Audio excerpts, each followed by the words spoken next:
So let's take a closer look at acute inflammation. So if you have already watched the overview of inflammation, you already know that vascular tissue encounters an offending agent by inflammation. At first, it promotes vasodilation by histamines, which causes increased blood flow leading to redness and heat. But then, due to increased permeability of microvasculature and loss of fluid from the vessel into the extravascular tissue, it leads to the slower blood flow. The lowered blood flow creates a condition called stasis, marked by vascular congestion and slowly moving blood cells. The decrease in blood flow provides the leukocytes with the time to stick to the endothelial membrane and cross them so as to get to exit the vessel and get to the tissue where the inflammation is happening.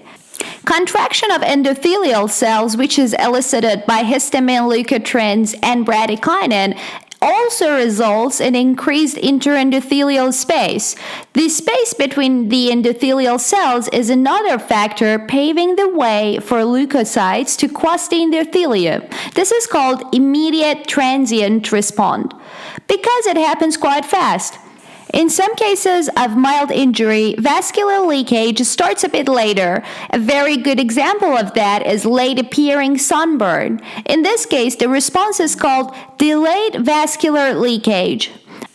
Also, the lymphatic system gets involved in the inflammatory response by increasing the drainage to limit edema caused by vascular changes. In order to handle the increased workload, they might even proliferate or undergo hyperplasia and therefore get bigger and palpable. Another possibility is lymphatics getting secondarily inflamed, which would be called lymphangitis, or lymph nodes getting secondarily inflamed, which would be called lymphadenitis. By this point, with dilated vasculature with high permeability, as well as blood stasis or slow flow, everything is prepared for leukocytes to cross the endothelium and get to the focus of inflammation. So in order to understand acute inflammation well enough, we are going to follow the path of a leukocyte as it goes through acute inflammation. I have summarized this path into 5 major steps. Step 1 happens in the lumen of blood vessel and includes 3 steps by itself: margination, rolling, and adhesion. Step 2 is the leukocyte migration through the endothelium. Step 3 is chemotaxis of leukocytes, or migration in the tissue toward a chemotactic stimulus. Step 4 would be killing the offending agent, which can either be by phagocytosis and fusion with lysosome, or it can be by the action of neutrophil extracellular traps. Step 5 is termination. Let's take a look at the journey of leukocytes in details. The first step of leukocytes' journey involves margination, rolling, and adhesion to endothelium. Margination is made possible thanks to stasis. During margination, leukocytes take a more marginal position and stay close to the walls of the lumen of the vessels. The next step is rolling. During rolling, leukocytes adhere to the vessel wall transiently, and then they detach, and then they adhere again, and then they detach again, and repeating that several times before they actually adhere for good. This process allows the leukocytes to adhere firmly to the endothelial wall. Regarding the mediators of these steps, it might just suffice to know that cytokines are the major mediators for the rolling part, and integrins are the major mediators of the adhesion part. So if you don't want to learn all the names, just remember this simple thing: cytokines for rolling, integrins for adhesion. So let's take a closer look at rolling and adhesion, as well as migration through the endothelium and chemotaxis towards the center of inflammation. Selectins mediate the initial rolling interactions of leukocytes that are about to adhere to the endothelium. So we have three types of selectins. We have L-selectin, which are expressed on leukocytes. We have E-selectins that are expressed on endothelial cells. And we have P-selectins that are expressed on platelets, but also on endothelial cells. And selectin ligands are practically sialylated oligosaccharides bound to mucin-like glycoproteins. So how is the expression of selectins and their ligands regulated? Mostly by cytokines like tumor necrosis factor or TNF or interleukin-1 or other chemokines or chemoattractant cytokines. So these are the ones that actually attract the leukocytes to the site of inflammation. So these cytokines are mainly released by macrophages, mast cells, and endothelial cells that are just normally present in the tissue.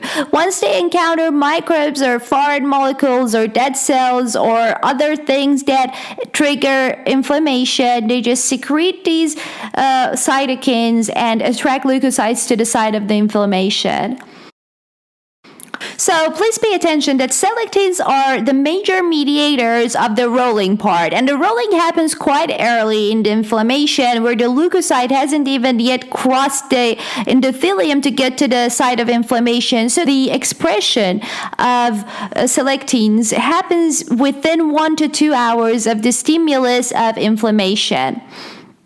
So, of course, endothelial cells express E-selectins, as we already said, and ligand for L-selectin, which is expressed on leukocytes.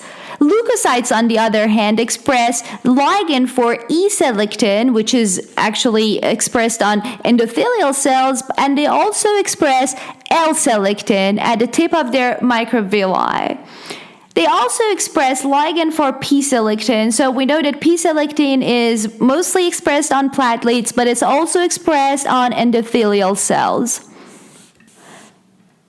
The molecules each bind to their complementary molecule, but with low affinity. So it is disrupted several times by blood flow before it actually attaches. So they keep on attaching and detaching before they bind for good. So they kind of roll on the endothelial surface, hence the name rolling. The next part of the first step is adhesion. So how do leukocytes finally adhere to the endothelial cells? The rolling is giving the endothelial cells and leukocytes the time to eventually bind more firmly. The most important mediators of this step are integrins. So let's see what is expressed on leukocytes and what is expressed on endothelial cells. Starting with leukocytes, we have B1 and B2 integrins. For example, VLA4 or very late antigen 4, which is a B1 integrin, as well as LFA1 or lymphocyte function associated antigen, which is a B2 integrin. Another B2 integrin would be MAC1 that is also expressed on leukocytes. So let's remember these three for leukocytes, and then for endothelial cells we have, of course, integrin ligands. So we have vascular cell adhesion molecule or VCAM1 for VLA4, and then we have intracellular adhesion molecule 1 or ICAM1 for LFA1. So how is the expression of these ligands induced? Of course, like always, by TNF and interleukin-1. So you can see how important the role of tumor necrosis factor and interleukin-1 are in inflammatory response. Let's go ahead. What happens then? So the chemokines bind to endothelial cell protoglycans, activating the rolling leukocytes and converting the leukocyte endothelial adhesion to high affinity states. So we need the leukocytes to get activated before they can actually attach, like using integrins. Then the leukocytes just stop rolling. Their cytoskeleton is reorganized and they spread out on the endothelial surface. The next step would be leukocyte migration through endothelium or transmigration. So in this step, the leukocytes traverse the endothelium towards the site of inflammation. What makes this happen? What are the inducers of this step? Just like all the other steps so far are chemokines. Because the leukocyte travels through the interendothelial spaces toward the concentration gradient, toward the site of injury where the chemokines are being produced. The important molecule in this step is CD31 or PCAM. This molecule is present in the intercellular junctions of the endothelium. This is such an important marker that is present in endothelium that we actually use it in recognizing capillaries in pathology lab. What happens then? Then they have to pierce the basement membrane, probably by secreting the collagenases. The next step would be chemotaxis of leukocytes. So once we are in the extracellular tissue, they have to migrate to the site of inflammation. This is done through a process called chemotaxis. Both endogenous and exogenous substances can act as chemoattractants in this process. They bind to specific G protein-coupled receptors on the surface of leukocytes, activating intracellular cascades, leading to polymerization of actin into actin filaments. So actin is a major component of the cellular cytoskeleton. We need cytoskeleton rearrangement because we need the leukocyte to just pull itself and move forward. So leukocytes practically extend philopodia at their front. This is done by concentrating the actin filaments at the leading edge of the cell and myosin filaments at the back. The result is that the cell pulls itself forward. So next step is phagocytosis and internal digestion of the invading agent. So phagocytosis is a process involving recognition of the agent, engulfment of the agent, and killing or degradation of the agent. We firstly need the leukocytes to get activated. Leukocyte activation is by signaling pathways leading to increased cytosolic calcium levels and activation of protein kinase C and phospholipase A2. So the first part of phagocytosis would be recognition and attachment. So during this part, you can imagine that we have a lot of receptors and ligand pairing involved. Let's go through a couple of receptors that are present on the leukocytes that are pretty important. So firstly, we talk about mannose receptors, which bind sugar ends that are present only on microbial cell walls and not on mammalian. So they are good for attacking only microbial agents. The next set of receptors I want to talk about are scavenger receptors. These ones mediate endocytosis of oxidized or acetylated LDL that can no longer react with conventional LDL receptors. So these are practically damaged LDLs that are no useful no more. So we just want to get rid of them. And that's what we have scavenger receptors for. Scavenger receptors can also attach microbes. For these receptors to attach to microbes, it's best if microbes are opsonized by opsonins. So what are opsonins? Opsonins are mostly immunoglobulin G antibodies, but they can also be C3b breakdown products. They can be plasma lectins, or they can just be mannose-binding lectin. So moving on to the next step of phagocytosis or engulfment. During engulfment, pseudopods flow around the attached particle. So we have the particle that is already attached to the leukocyte by receptors, and it just creates these pseudopods around it, just engulfing it in, creating a phagosome. A phagosome, once it enters the leukocyte, it fuses with a lysosomal granule.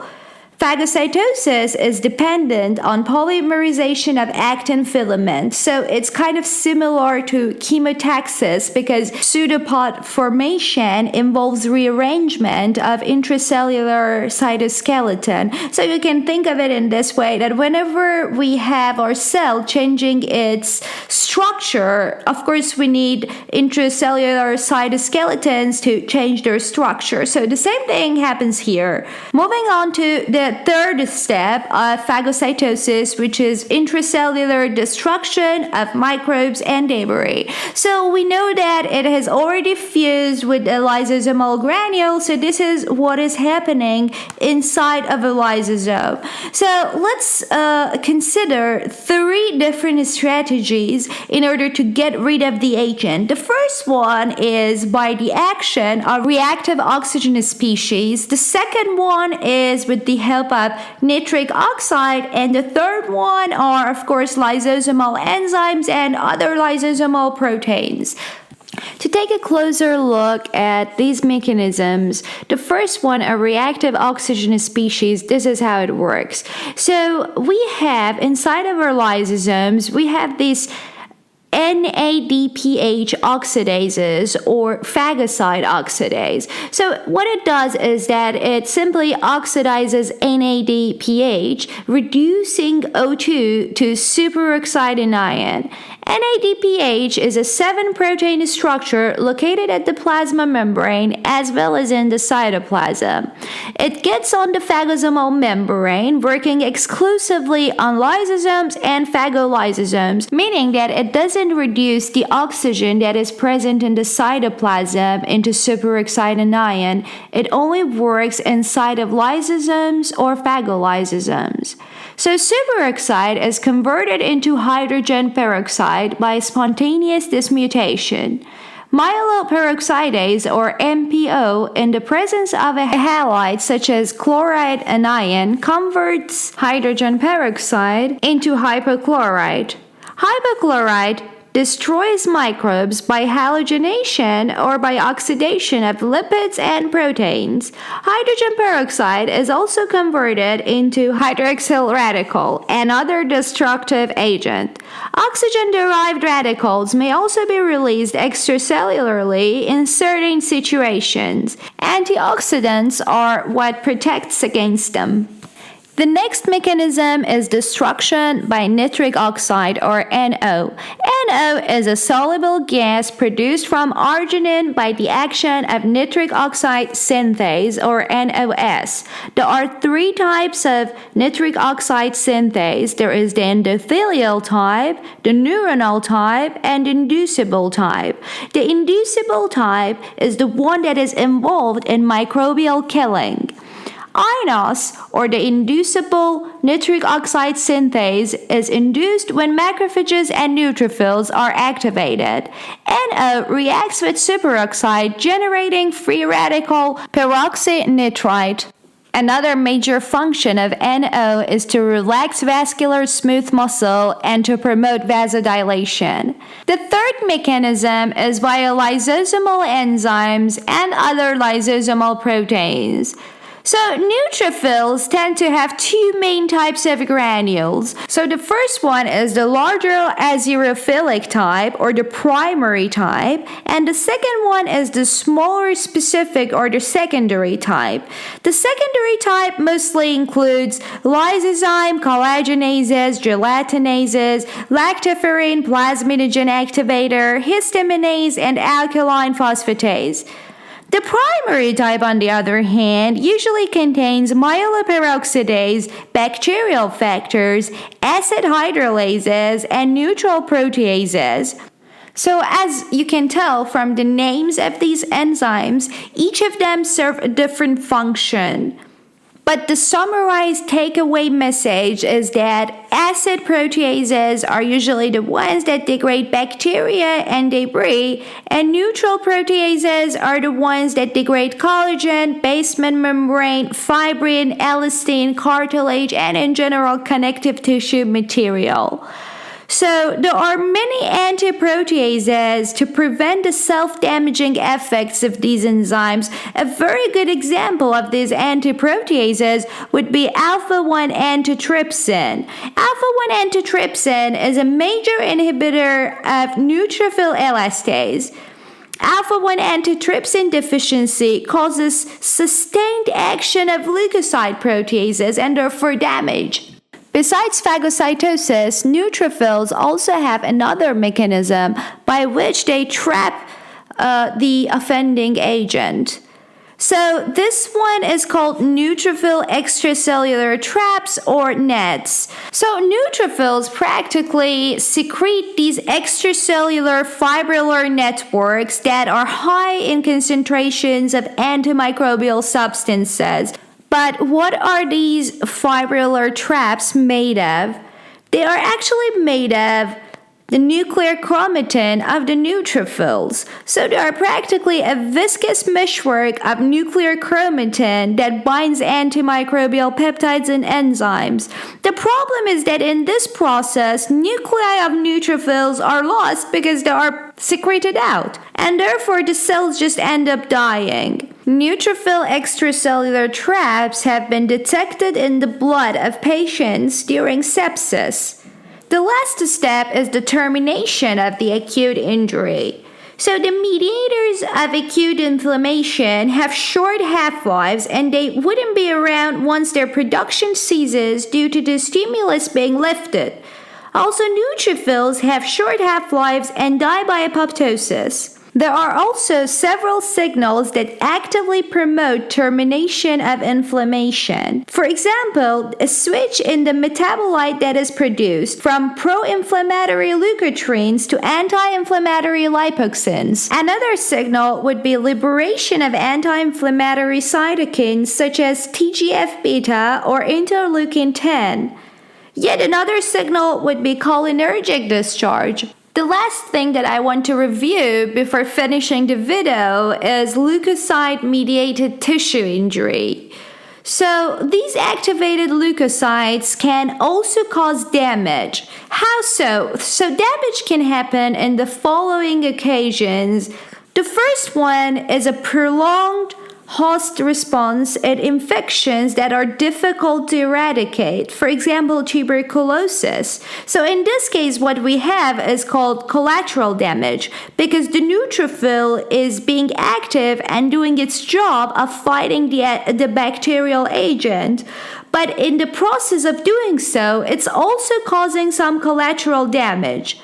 The second one is in autoimmune diseases. In this one, the leukocyte is not doing its job in the first place because it's attacking self-antigen. So what we have is an inappropriate direction of neutrophils. The third one would be excessive reaction against usually harmless substances, for example in allergies or asthma. So in this one, neutrophil is doing its job, it's just overdoing it. So aside from the function of counterattacking pathogens, leukocytes also have other functions that help these processes. Other functions of activated leukocytes and especially macrophages would include cytokine production. Cytokine production can amplify or limit inflammatory reaction, so in a way, it actually regulates it. Another function would be growth factor production, which can stimulate the proliferation of endothelial cells and fibroblasts. Thank you very much for watching this video. Don't forget to subscribe to the channel. If you want, you can also find us on Facebook and Instagram. Don't forget to take a look at synapse.org.